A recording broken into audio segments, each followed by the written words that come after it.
was a dark and soundless day near the end of the year, and clouds were hanging low in the heavens.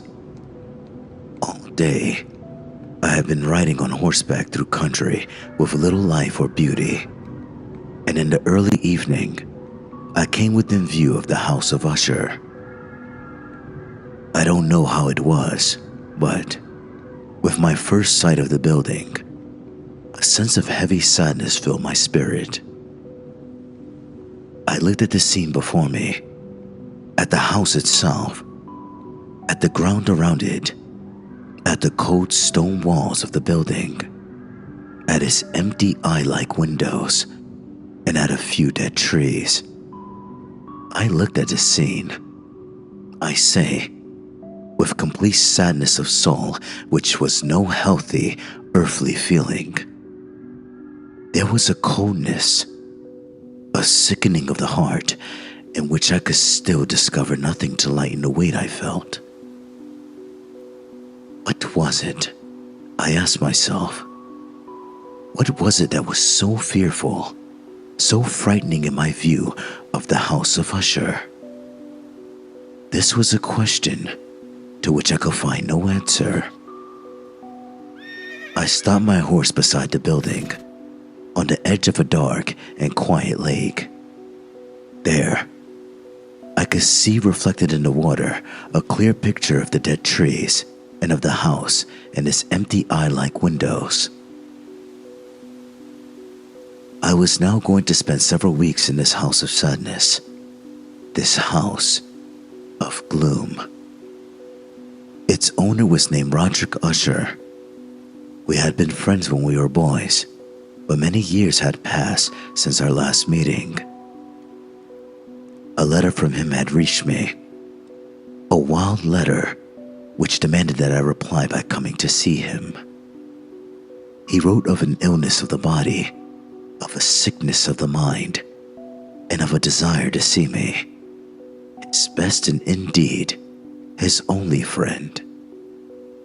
It was the manner in which all this was said, it was the heart in it, which did not allow me to say no.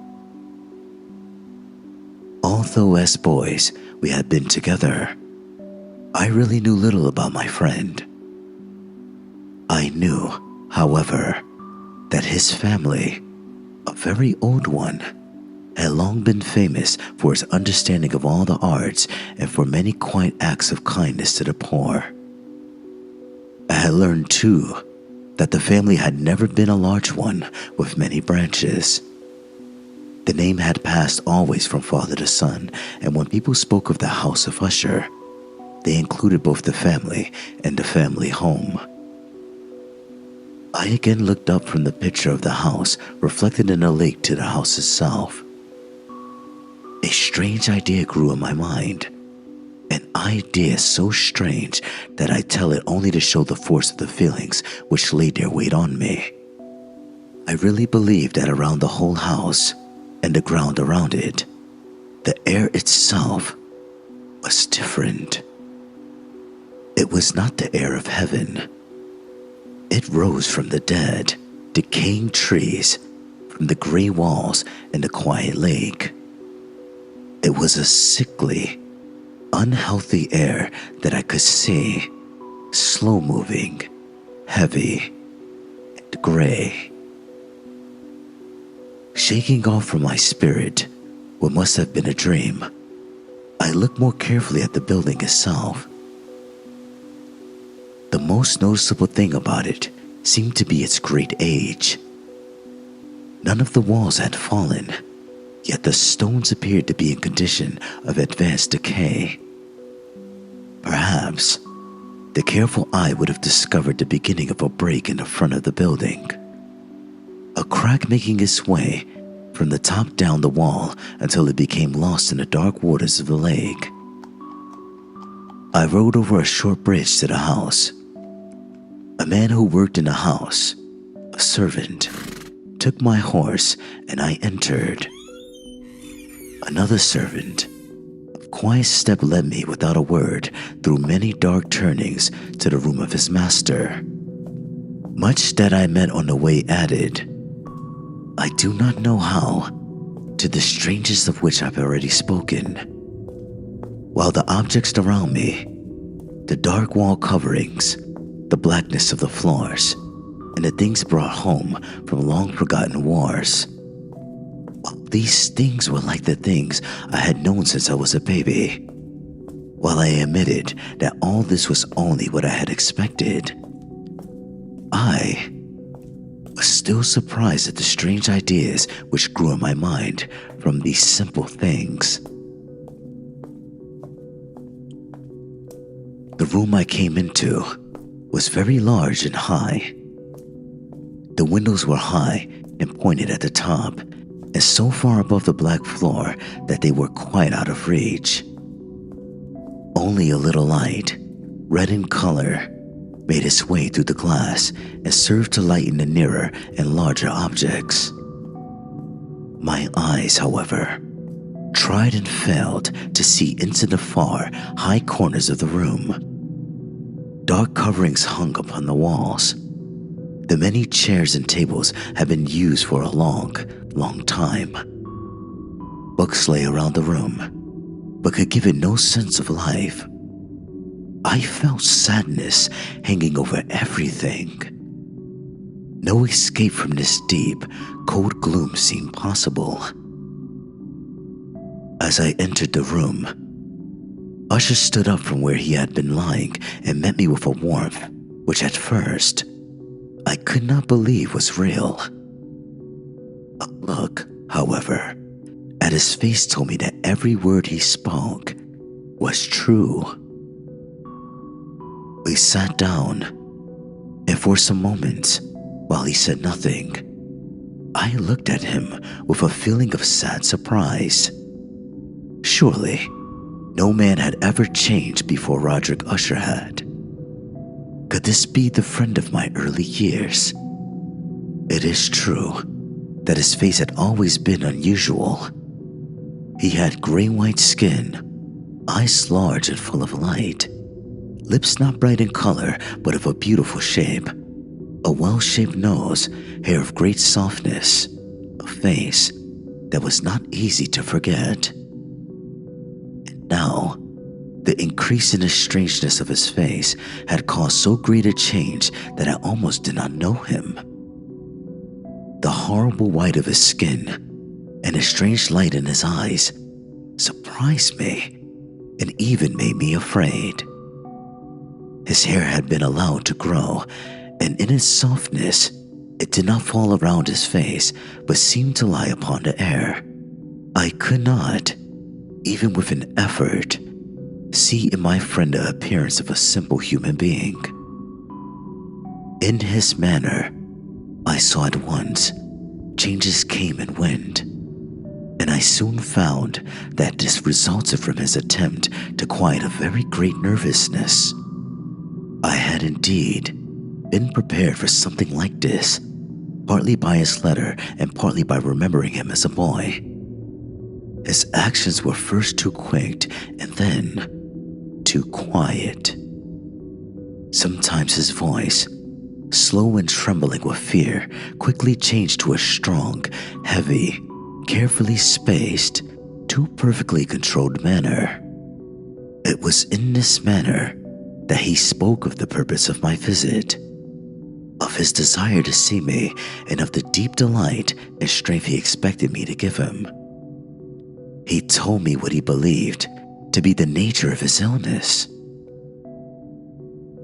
It was, he said, a family sickness, and one from which he could not hope to grow better. But it was, he added at once, only a nervous illness which would without doubt soon pass away. It showed itself in a number of strange feelings. Some of these, as he told me of them, interested me, but were beyond my understanding. Perhaps the way in which he told me of them added to their strangeness. He suffered much from a sickly increase in the feeling of all the senses. He could eat only the most tasteless food. All flowers smelled too strongly for his nose. His eyes were hurt by even a little light, and there were few sounds which did not fill him with horror. A certain kind of sick fear was completely his master. I shall die. I shall die. I must die of this fool sickness. In this way and no other way, I shall be lost. I fear what will happen in the future, not for what happens, but for the result of what happens. I have indeed no fear of pain, but only fear of its result, of terror. I feel that the time will soon arrive when I must lose my life and my mind and my soul together in some last battle with that horrible enemy, fear.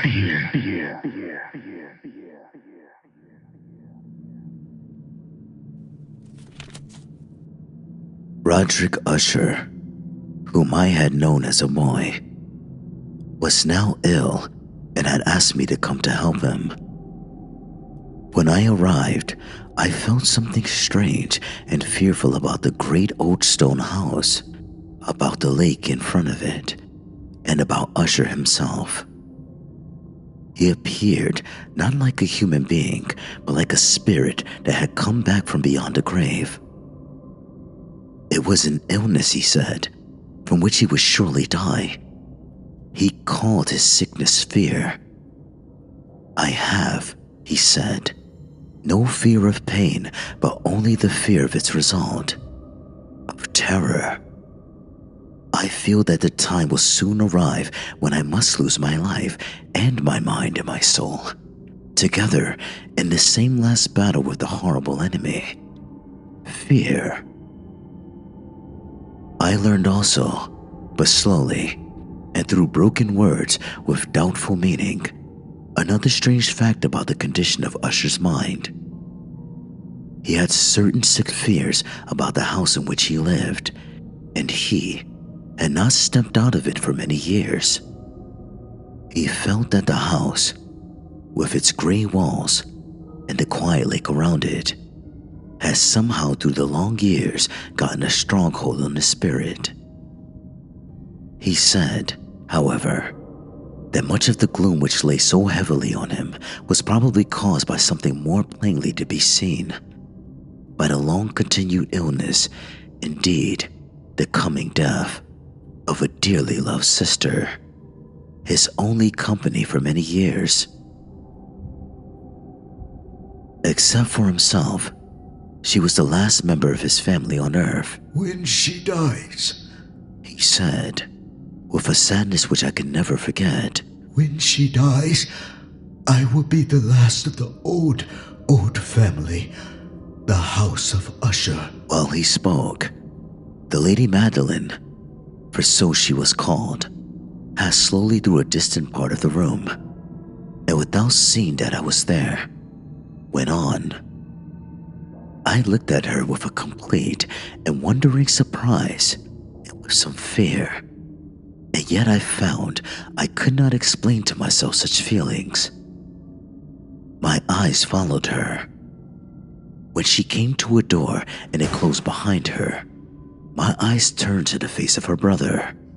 But he had put his face in his hands, and I could see only that the thin fingers through which his tears were flowing were whiter than ever before.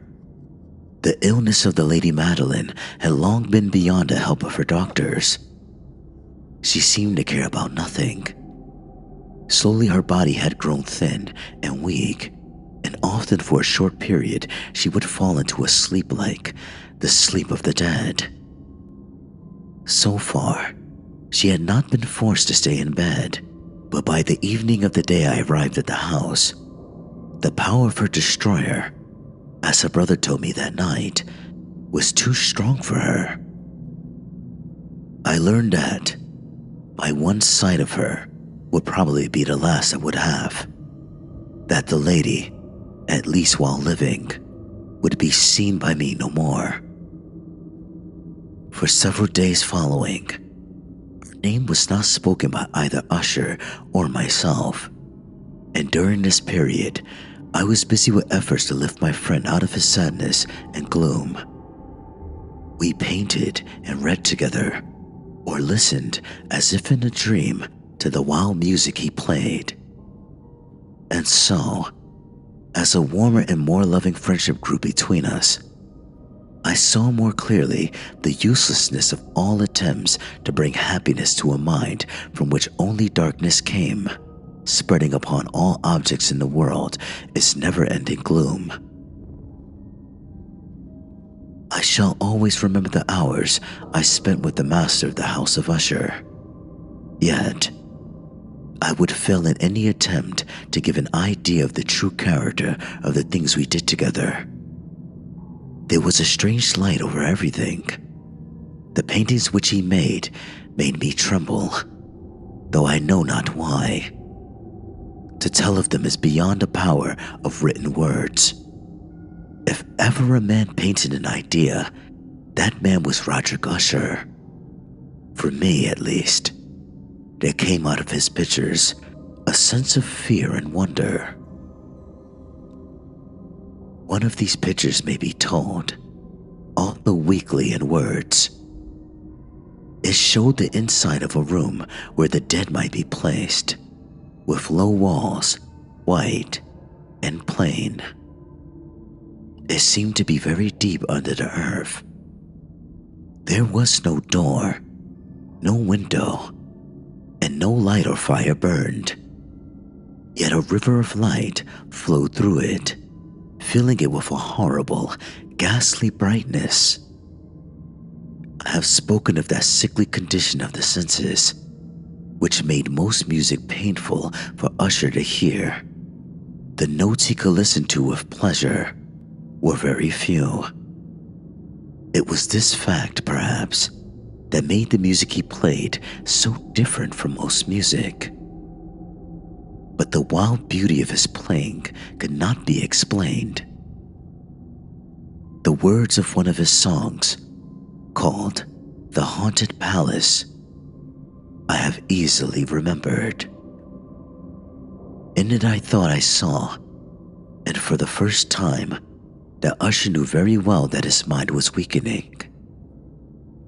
This song told of a great house where a king lived, a palace, in a green valley where all was light and color and beauty, and the air was sweet. In the palace were 2 bright windows through which people in that happy valley could hear music and could see smiling ghosts, spirits, moving around the king. The palace door was of the richest materials in red and white.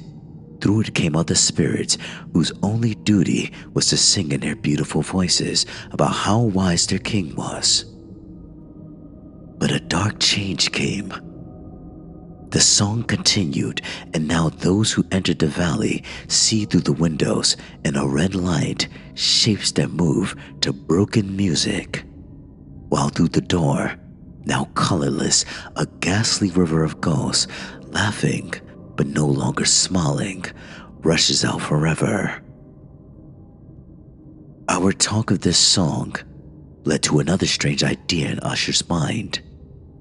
He believed that plants could feel and think, and not only plants, but rocks and water as well.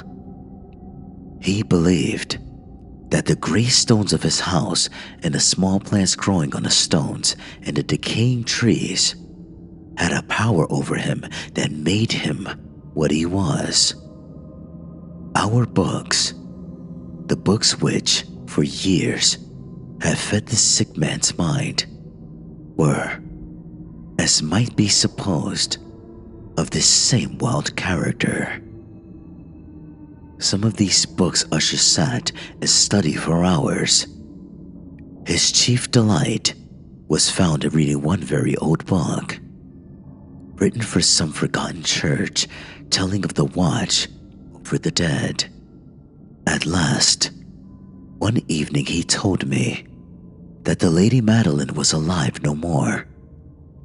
He said he was going to keep her body for a time in one of the many vaults inside the walls of the building. The worldly reason he gave for this was one with which I felt I had to agree. He had decided to do this because of the nature of her illness, because of the strange interest and questions of her doctors, and because the great distance to the graveyard where members of his family were placed in the earth. We too carried her body to its resting place. The vault in which we placed it was small and dark, and in ages past it must have seen strange and bloody scenes. It lay deep below that part of the building where I myself slept. The thick door was of iron, and because of its great weight, made a loud, hard sound when it was opened and closed. As we placed the Lady Madeline in this room of horror, I saw for the first time the great likeness between brother and sister. And Usher told me then that they were twins. They had been born on the same day. For that reason, the understanding between them had always been great, and the tie that held them together very strong.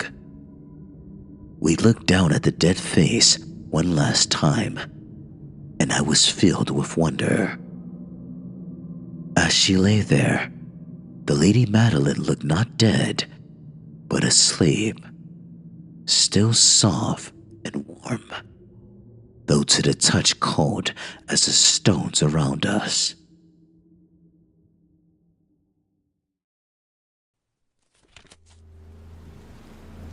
I was visiting an old friend of mine, Roderick Usher, in his old stone house, his palace, where a feeling of death hung on the air. I saw how fear was pressing on his heart and mind. Not only his sister, the Lady Madeline, had died, and we had put her body in its resting place, in a room inside the cold walls of the palace, a damp, dark vault, a fearful place.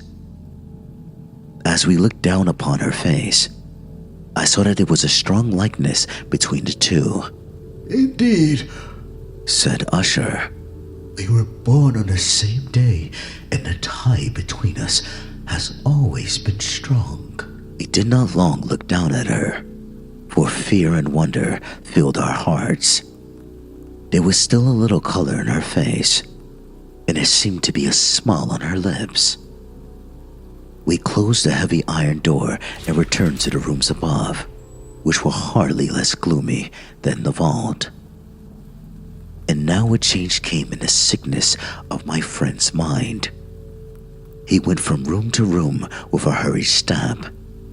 His face was, if possible, whiter and more ghastly than before, and the light in his eyes had gone.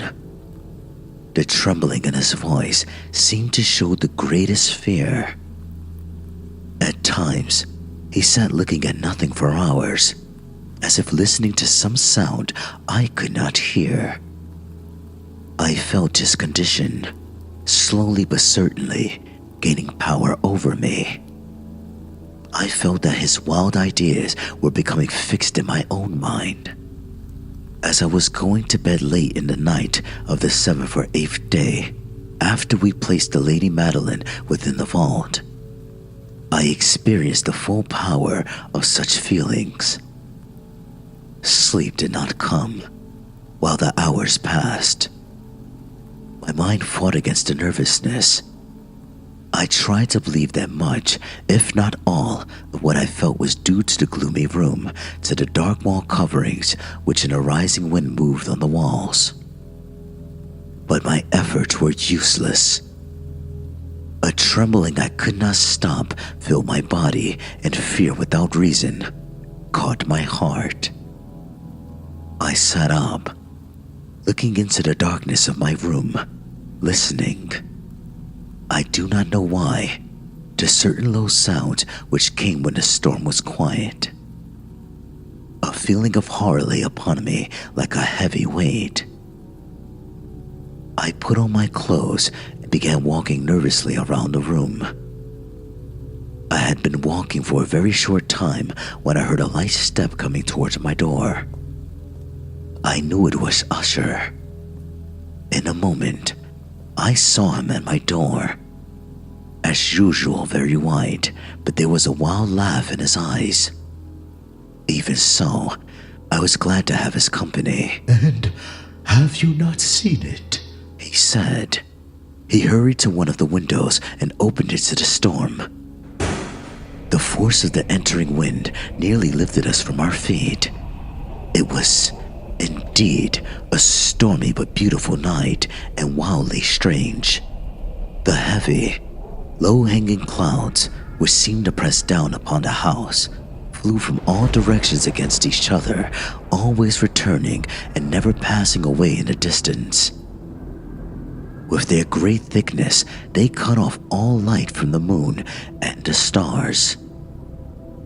We could see them, because they were lighted from below by the air itself, which we could see, rising from the dark lake and from the stones of the house itself. You must not.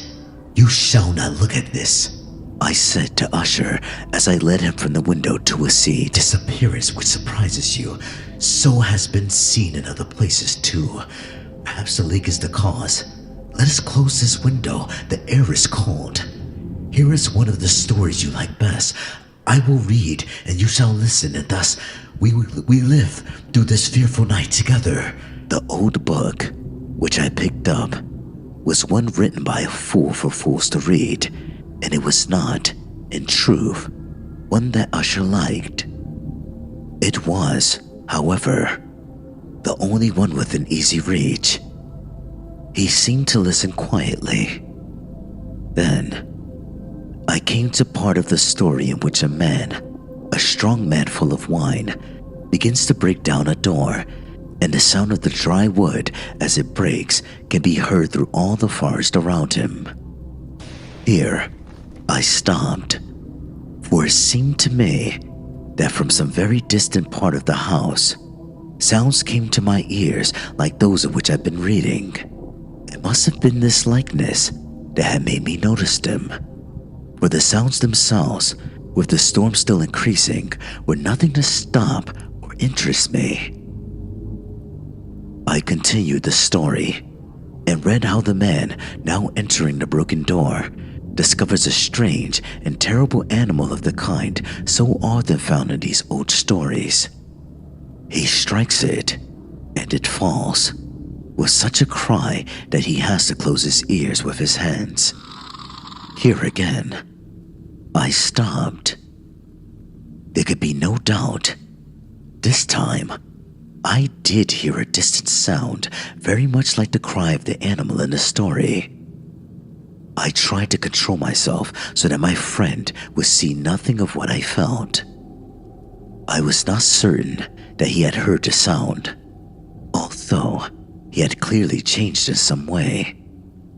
He had slowly moved his chair so that I could not see him well. I did see that his lips were moving as if he were speaking to himself. His head had dropped forward, but I knew he was not asleep, for his eyes were open and he was moving his body from side to side. I began reading again, and quickly came to a part of the story where a heavy piece of iron falls on a stone floor with a ringing sound. Those words had just passed my lips when I heard clearly, but from afar away, a loud ringing sound, as if something of iron had indeed fallen heavily upon a stone floor, and as if an iron door had closed. I lost control of myself completely and jumped up from my chair. Usher still sat, moving a little from side to side. His eyes were turned to the floor. I rushed to his chair as I placed my hand on his shoulder. I felt that his whole body was trembling. A sickly smile touched his lips. He spoke in a low, quick, and nervous voice as if he did not know I was there, Yes, he said. I heard it. Many minutes, many hours, many days have I heard it. But I did not dare to speak. We have put her living in the vault. Did I not say that my senses were too strong? I heard her first movements many days ago, yet I did not dare to speak. And now, that story, but the sounds were hers. Oh, where shall I run? She is coming to ask why I put her too soon. I hear her footsteps on the stairs. I hear the heavy beating of her heart. Here, he jumped up and cried as if he were giving up his soul. I tell you, she now stands at the door. The great door to which he was pointing now slowly opened. It was the work of the rushing wind, perhaps, but no. Outside that door, a shape did stand. The tall figure in its grave clothes of the Lady Madeline of Usher. There was blood upon her white dress, and the signs of her terrible effort to escape were upon every part of her thin form. For a moment, she remained trembling at the door. Then, with a low cry, she fell heavily in upon her brother. In her pain, as she died at last, she carried him down with her, down to the floor. He too was dead, killed by his own fear.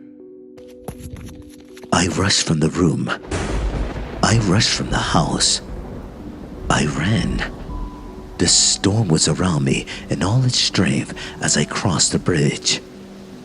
Suddenly, a wild light moved along the ground at my feet, and I turned to see where it could have come from. For only the great house and its darkness were behind me. The light was that of the full moon, of a blood-red moon, which was now shining through that break in the front wall, that crack which I thought had been seen when I first saw the palace. Then only a little crack. It now widened as I watched. A strong wind came rushing over me. The whole face of the moon appeared. I saw the great walls falling apart. There was a long and stormy shouting sound. The deep black lake closed darkly over all that remained of the House of Usher.